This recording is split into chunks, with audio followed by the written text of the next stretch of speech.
10 mga tao na namuhay kasama ang mga mababangis na hayop. Welcome sa Arvin Polo TV. Maraming mga hayop tulad ng ahas ang itinuturing na nakakatakot at paniguradong hindi mo rin papangarapin na mabuhay kasama sila. Pero lingid sa ating kaalaman na mayroon ding mga tao na nabubuhay kasama ang mga hayop na ito. Maraming dahilan kung bakit nila ito ginagawa. Maaaring dahil mahilig sila sa mga hayop o gusto nila silang mapangalagaan. Pero kung ikaw ang tatanungin, kaya mo rin bang mabuhay kasama sila? Kaya naman sa video na ito ay kikilalanin natin ang 10 mga tao na nabuhay kasama ang mga mababangis na hayop. Kaya naman, simulan na natin. Number 1, Timothy Treadwell. Si Timothy Treadwell na ipinanganak bilang Timothy Dexter noong April 29, 1957 ay isang American environmentalist at documentarist. Kilala siya sa kanyang pakikipagsapalaran sa mga grizzly bear sa Katmai National Park and Preserve sa Alaska.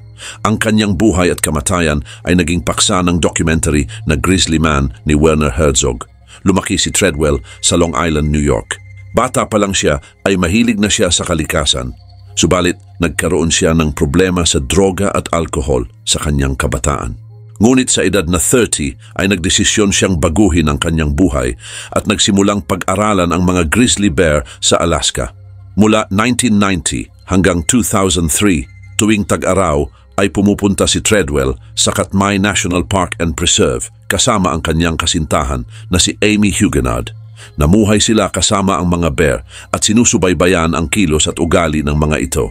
Ginamit ni Treadwell ang kanyang kaalaman upang mapalapit sa mga oso at ipaalam sa lahat ang pangangailangan ng pangangalaga sa kanila laban sa mga poachers at iba pang banta. Samantala, hindi gumamit si Treadwell ng mga karaniwang pamamaraan ng seguridad tulad ng baril o pamalo.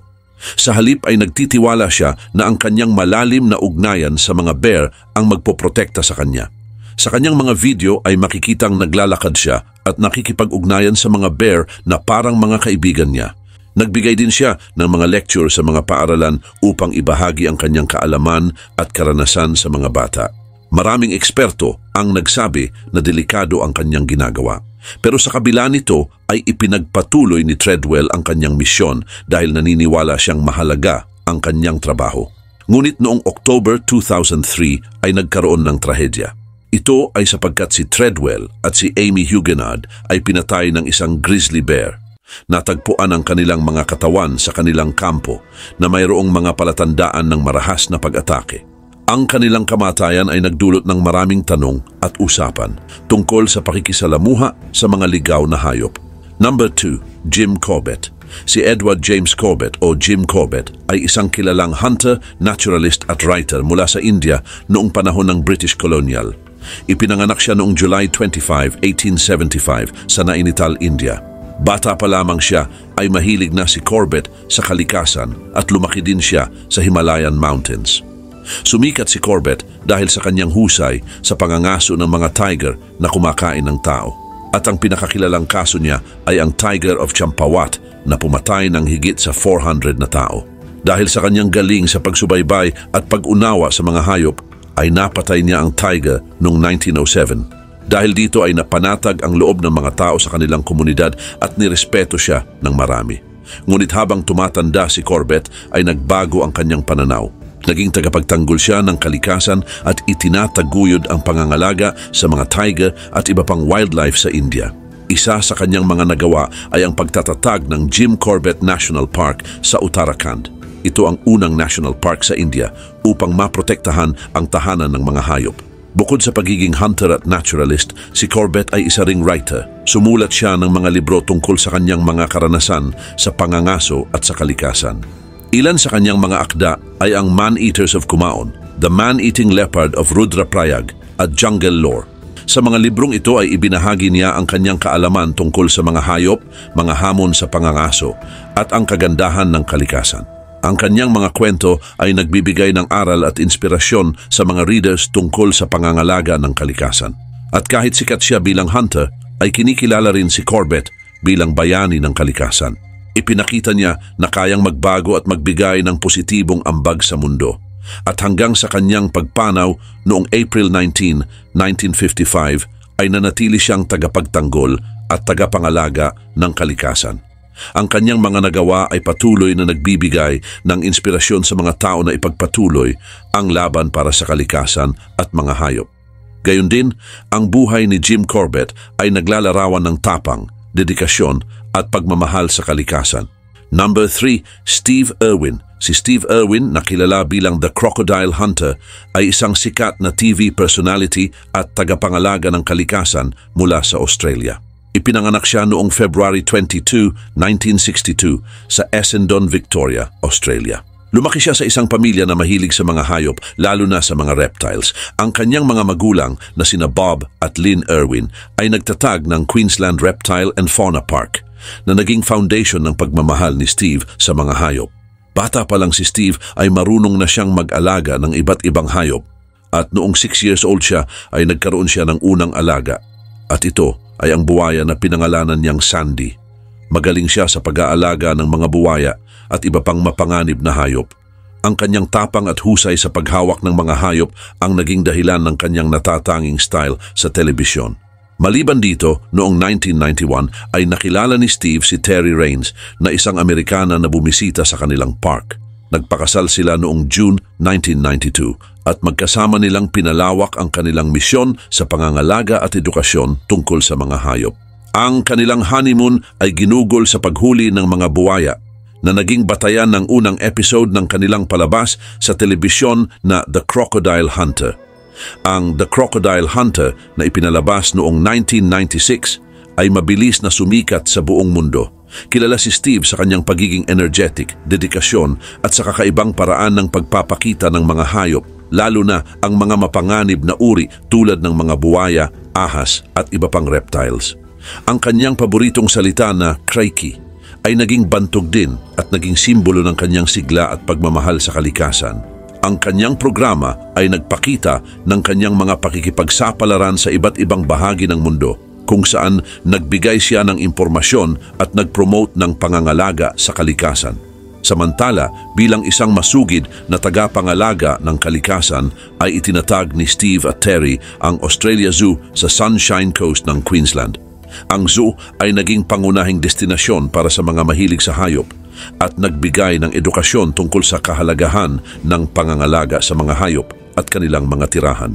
Si Steve ay hindi lamang isang tagapagturo kundi isa ring aktibong tagapagtaguyod ng proteksyon sa kalikasan.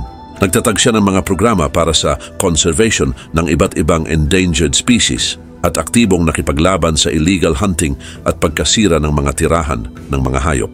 Subalit noong September 4, 2006 ay namatay si Steve Irwin habang ginagawa ang kanyang trabaho. Siya ay tinusok ng isang stingray habang nag-shooting ng documentary sa Great Barrier Reef. Ang kanyang pamana ay nagpatuloy sa pamamagitan ng Australia Zoo at ng Steve Irwin Wildlife Reserve na isang sanctuary sa Cape York Peninsula na itinatag bilang parangal sa kanyang dedikasyon sa pangangalaga ng kalikasan. Number 4, Roy Horn. Si Roy Horn ay ipinanganak noong October 3, 1944 sa Nordenham, Germany. Kilala siya bilang kalahati ng duo na tinatawag na Siegfried and Roy kasama si Siegfried Fischbacher. Sumikat sila dahil sa kanilang mga palabas na mayroong mga white tiger at lion. Bata pa lang si Roy ay napamahal na siya sa mga hayop. Nagsimula ang kanilang career noong 1960s at 1970s. Sumikat sila sa mga kasino sa Las Vegas. At isa sa pinakakilalang lugar ng kanilang palabas ay ang Mirage Hotel and Casino, kung saan ay nag-perform sila doon ng 13 years. Kilala ang kanilang mga palabas sa mga magagandang visual effects at sa special relationship ni Roy sa mga hayop. Kaugnay din nito, si Roy ay may kakaibang galing sa pakikitungo sa mga hayop, lalo na sa mga white tigers at lion. Pinapakita niya ang kanyang tiwala at pagmamahal sa mga hayop sa bawat palabas. Hindi lamang sa tricks, kundi pati na rin sa pang-araw-araw na pangangalaga at pagsasanay sa mga hayop. Subalit noong October 3, 2003, sa kanyang 59th birthday ay isang trahedya ang nangyari. Inatake si Roy ng white tiger na si Manticore sa stage. Dahil dito ay nagkaroon si Roy ng malubhang sugat, kabilang na rito ang sugat sa kanyang leeg at spine na nagdulot ng bahagyang paralysis. Bilang resulta ay natapos ang kanilang successful career sa Las Vegas. Ngunit kahit nagkaroon ng trahedya ay nagpatuloy si Roy sa pagmamahal sa mga hayop. Aktibo pa rin siya sa kanilang sanctuary sa Las Vegas kung saan ay patuloy niyang inalagaan ang mga hayop na nailigtas nila. Ang sanctuary ay naging tahanan ng maraming exotic animals at siniguro din ni Roy na ligtas at masaya ang mga ito. Sa kabilang banda, namatay si Roy Horn noong May 8, 2020 dahil sa komplikasyon mula sa COVID-19. Number 5, Joy Adamson. Si Joy Adamson na ipinanganak bilang Friederike Victoria Gessner noong January 20, 1910 sa Opava, Austria-Hungary na ngayon ay bahagi na ng Czech Republic, ay kilalang naturalist, conservationist at writer. Kilala siya sa kanyang mga aklat na nagsasalaysay tungkol sa kanyang karanasan sa kalikasan, lalo na ang kanyang kaugnayan sa mga hayop sa Kenya. Naging bantog si Joy dahil sa kanyang aklat na Born Free noong 1960. Dito ay isinalaysay niya ang pag-aalaga nila ni George Adamson, ang kanyang asawa na tagapagbantay ng mga hayop, kay Elsa, na isang batang lion na kanilang sinagip noong 1956. Inalagaan nila si Elsa hanggang sa ito ay handa nang bumalik sa wild. Ang kwento ni Elsa ay nagbigay ng inspirasyon sa maraming tao at nagdala ng mas malawak na kamalayan tungkol sa pangangalaga ng kalikasan at mga hayop. Bukod sa pagiging naturalist, si Joy ay isa ding masigasig na painter. Bago siya naging abala sa conservation ng wildlife, ay gumagawa siya ng mga aklat na naglalarawan ng iba't ibang halaman at bulaklak sa Kenya. Ang kanyang pagmamahal sa kalikasan at sining ay nagbigay daan upang siya ay magtagumpay sa pagpapalaganap ng kaalaman tungkol sa mga hayop at kapaligiran. At bilang conservationist, si Joy at ang kanyang asawa ay nagsikap na protektahan ang kalikasan sa Kenya. Nilalabanan nila ang illegal hunting ng hayop at nagsulong ng mga programa para mapanatili ang likas na yaman ng bansa. Ang kanilang dedikasyon ay nagbigay ng inspirasyon sa maraming tao na magtrabaho para sa kalikasan at nagtatag ng mga organisasyon para protektahan ang mga endangered species.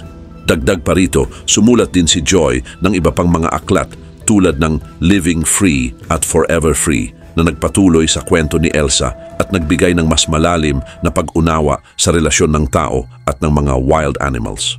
Ang mga librong ito ay naging bahagi ng popular culture at nagbigay daan sa mga pelikula at documentary na nagtampok sa kanyang buhay at mga gawain. Samantala, hindi lamang nakatuon sa mga layo ng kanyang buhay, kundi pati na rin sa iba pang mga hayop tulad ng cheetah at leopard. Inalagaan at pinag-aralan niya ang mga ito sa kanilang natural na tirahan. Number 6, Lawrence Anthony. Si Lawrence Anthony o kilala bilang The Elephant Whisperer ay isang bantog na tagapagtanggol ng mga hayop. Ipinanganak siya noong September 17, 1950 sa Johannesburg, South Africa at lumaki siya sa isang pamilya na mahilig sa kalikasan.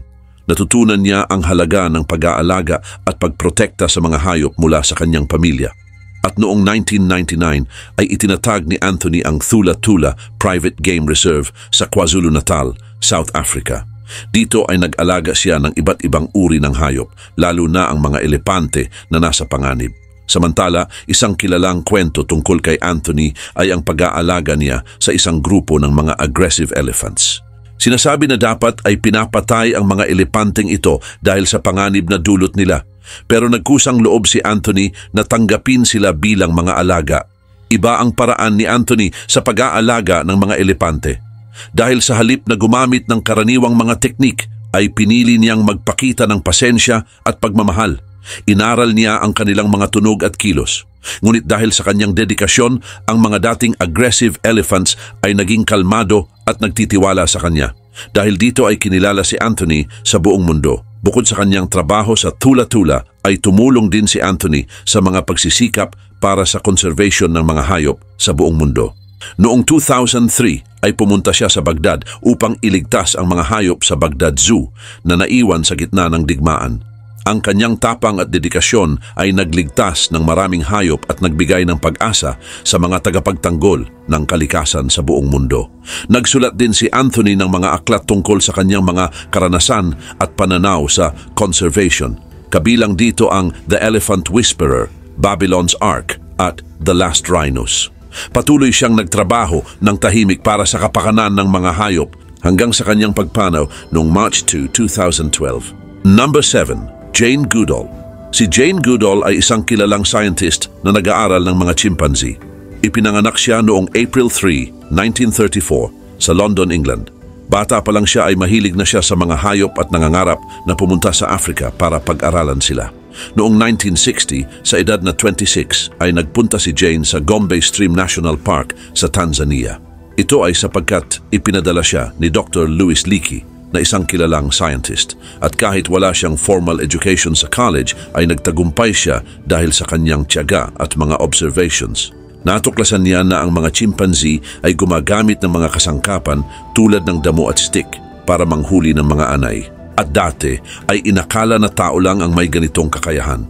Nakita rin ni Jane ang mga relasyon at ugali ng mga chimpanzee. Nakita niya kung paano sila maglaro at magpakita ng emosyon. Ang mga natuklasan niya ay nagbigay ng bagong pag-unawa sa kung gaano kalapit ang mga tao sa ibang primates. Subalit, hindi madali ang buhay ni Jane sa kagubatan ng Gombe dahil kinailangan niyang mamuhay ng simple. Pero dahil sa kanyang sipag at dedikasyon ay nagkaroon siya ng malalim na koneksyon sa mga chimpanzee. Tinanggap siya ng mga chimpanzee bilang bahagi ng kanilang grupo. At noon ngang 1965 ay nakapagtapos si Jane ng Doctor of Philosophy sa Ethology mula sa University of Cambridge. Ang kanyang dissertation ay tungkol sa mga chimpanzee sa Gombe at ito ay patunay ng kanyang galing at ambag sa science. Sa kasalukuyan ay aktibo pa rin si Jane sa pangangalaga sa kalikasan at mga hayop. Itinatag niya ang Jane Goodall Institute noong 1977. Ang layunin ng institute na ito ay itaguyod ang pag-aaral at proteksyon ng mga chimpanzee at kanilang tirahan.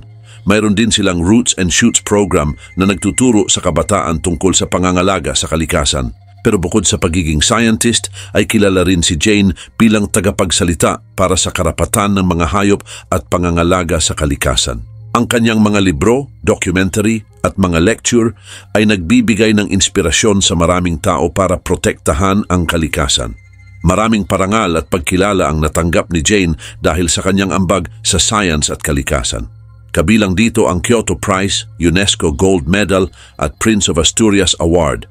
Siya rin ay isang UN Messenger of Peace na nagpapakita ng kanyang dedikasyon sa international peace at sa kalikasan. Number 8, Dian Fossey. Si Dian Fossey ay isang kilalang scientist at tagapangalaga ng kalikasan na ipinanganak noong January 16, 1932 sa San Francisco, California. Sikat siya dahil sa kanyang pag-aaral at pangangalaga sa mga gorilya sa kabundukan ng Rwanda. Ang kanyang buhay ay puno ng hamon at inspirasyon at siya ay naging mahalagang bahagi ng kasaysayan ng science at pangangalaga ng mga hayop. Noong 1963 ay unang nagpunta si Fossey sa Africa para sa isang safari. Doon niya unang nakita ang mga gorilya na nagbago ng takbo ng kanyang buhay. Pagbalik niya sa Amerika ay nakilala niya si Dr. Louis Leakey na isang kilalang scientist na humikayat sa kanya na mag-aral ng mga gorilya sa kanilang natural na tirahan. At noong 1966 ay bumalik siya sa Africa upang simulan ang kanyang proyekto sa Karisoke Research Center sa kabundukan ng Virunga. Naglaan si Fossey ng halos 20 years sa pag-aaral ng mga gorilya. Sinikap niyang makuha ang tiwala ng mga ito, araw-araw niyang mino-monitor ang kanilang mga galaw at pinag-aralan ang kanilang mga ugali at pamumuhay. Natuklasan niya na may mga ranggo sa grupo ng mga gorilya, may paraan sila ng pakikipag-usap at mayroon din silang mga ritual sa pagpaparami at pagpapalaki ng mga anak.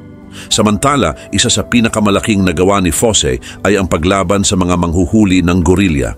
Nakita niya ang malupit na pagpatay sa mga gorilya na kung saan ay kinukuha ang kanilang mga kamay at ulo na ibinebenta bilang mga souvenir. Nilabanan niya ang mga manghuhuli sa pamamagitan ng pagbuo ng mga patrol na nagbabantay laban sa panghuhuli. Ginawa niya ito kahit malagay man sa panganib ang kanyang buhay.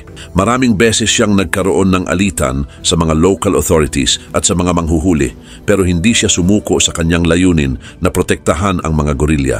Ngunit sa kabila ng kanyang mga tagumpay ay nakaranas din si Fossey ng maraming pagsubok. Naging kontrobersyal siya dahil sa kanyang matinding hakbang laban sa mga manghuhuli at sa kanyang matibay na paniniwala. Dahil dito ay nagkaroon siya ng mga kaaway na sa huli ay nagresulta sa kanyang marahas na kamatayan. Dahil noong December 26, 1985 ay natagpuan siyang patay sa kanyang kubo sa Karisoke. Number 9, Mark O'Shea. Si Mark O'Shea ay isang kilalang herpetologist, explorer at documentarist mula sa United Kingdom. Sikat siya dahil sa kanyang malawak na kaalaman sa mga ahas at sa kanyang tapang na makisalamuha sa mga hayop na karaniwang kinatatakutan. Ipinanganak siya noong 1956 at mayroon siyang mahigit 30 years experience sa pag-aaral at pag-aalaga ng mga ahas at iba pang reptiles. Nakapaglakbay din siya sa iba't ibang bahagi ng mundo upang tuklasin ang mga hayop na ito. Si O'Shea ay nagtatrabaho bilang Curator of Reptiles sa West Midland Safari Park sa Worcestershire, England. Dito ay nagtuturo siya tungkol sa mga reptiles at kung paano sila alagaan. Ang trabaho niya ay hindi lang tungkol sa pag-aalaga ng mga hayop, kundi pati na rin sa pangangalap ng impormasyon tungkol sa kanilang likas na katangian, pag-uugali at tirahan. At dahil sa kanyang dedikasyon ay nakarating na siya sa iba't ibang bahagi ng mundo, mula sa South America hanggang sa mga isla ng Pacific at maging sa mga kagubatan ng Africa at Asia. Bukod sa kanyang trabaho sa Safari Park, ay kilala rin si O'Shea sa kanyang mga documentary sa telebisyon. Ang kanyang series na O'Shea's Big Adventure ay nagpapakita ng kanyang mga journey at pakikipagsapalaran habang naghahanap ng mga bihirang ahas at iba pang reptiles. Sa bawat episode ay ipinapakita niya ang proseso ng paghahanap at paghawak sa mga hayop at pati na rin ang mga hamon at panganib na kanyang hinaharap. Naging kilala din ang kanyang mga documentaries dahil sa kanyang kaalaman, tapang at kakaibang paglapit sa mga delikadong hayop. Dagdag pa rito, aktibo rin siya sa mga kampanya para sa pangangalaga ng kalikasan at pagpapanatili ng tirahan ng mga reptiles. Naniniwala siya na mahalaga ang edukasyon para maunawaan at respetuhin ang mga hayop na madalas kinatatakutan at hindi naiintindihan. Ang kanyang mga ambag sa herpetology ay kinikilala hindi lamang sa kanyang mga publication at documentary, kundi pati na rin sa mga parangal mula sa iba't ibang organisasyon. Number 10, Beverly Joubert. Si Beverly Joubert ay isang kilalang filmmaker, photographer at tagapangalaga ng kalikasan mula sa Botswana. Kasama ang kanyang asawa na si Derek Joubert ay nagtrabaho sila para mag-document at protektahan ang mga wild animals sa Africa. Ang kanilang mga gawa ay nagpapakita ng kagandahan at kahalagahan ng kalikasan at ang mga banta na dulot ng tao. Sa mahigit 40 years ay naglakbay ang mag-asawang Joubert sa iba't ibang bahagi ng Africa para kunan ng video at litrato ang buhay ng mga hayop. Ang kanilang mga pelikula na madalas ipalabas sa National Geographic ay kilala sa buong mundo.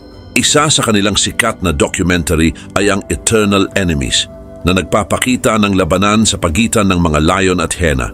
Bukod dito, si Beverly ay hindi lamang isang photographer, kundi isa ring storyteller tungkol sa mga hayop. At bilang tagapangalaga ng kalikasan ay seryoso si Beverly sa kanyang layunin. Member siya ng National Geographic's Big Cats Initiative. Ito ay isang kampanya para protektahan ang mga malalaking pusa sa buong mundo. Gayun din, ang mag-asawa ay nagpo-promote ng mga programa para bawasan ang conflict sa pagitan ng tao at hayop at para protektahan ang kanilang mga tirahan. Karagdagan pa, isa sa kanilang tagumpay ay ang pagtatatag ng Great Plains Conservation. Ito ay isang organisasyon na bumibili at nagpoprotekta ng mga lupain sa Africa. Sa pamamagitan ng kanilang pagsisikap ay naibabalik nila ang mga tirahan ng mga hayop at nagbibigay ng ligtas na lugar para sa iba't ibang uri ng wildlife. Ang organisasyon ay nagtatayo ng mga eco-friendly camps na hindi lamang maganda para sa mga bisita kundi may layunin ding magturo tungkol sa pangangalaga sa kalikasan.